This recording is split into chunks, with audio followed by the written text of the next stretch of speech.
Nagpainit na ako dyan ng mantika. Isasalang ko muna itong pork. Papalabasin ko muna yung mantika nito.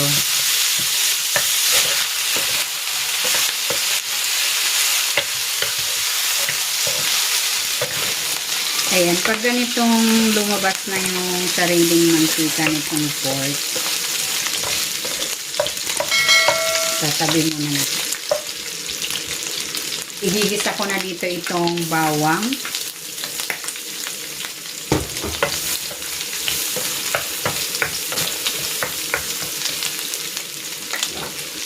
At itong sibuyas.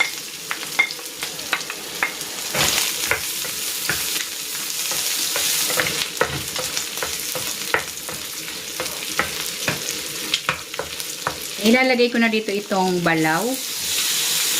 Ito yung bagoong alamang.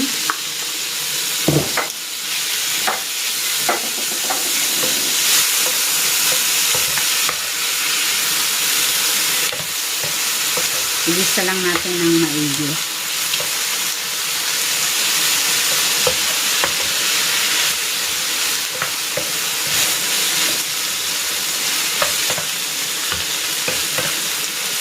Ayan, okay na yan. Ayan, saka ko naman ilalagay dito itong kamatis.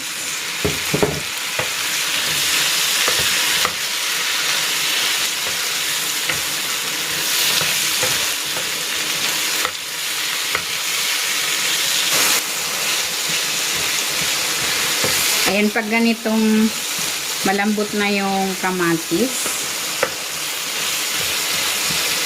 yan, okay na yan. Maglalagay na ako dito ng tubig para lumambot yung pork. Papakuluan natin.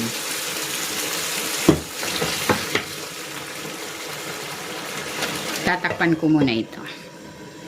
I-simmer natin ito for 25 minutes.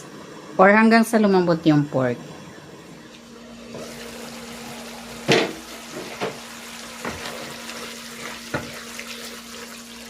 Ayan, malambot na yung pork. Nagmamantika na rin. Maglalagay ako dito ng suka.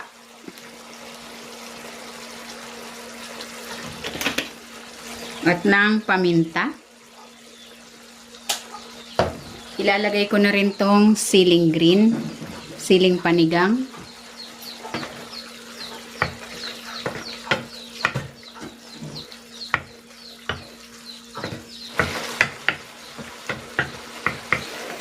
Ayan, luto na itong pork binagoongan Bicol style. Hahanguin ko na ito.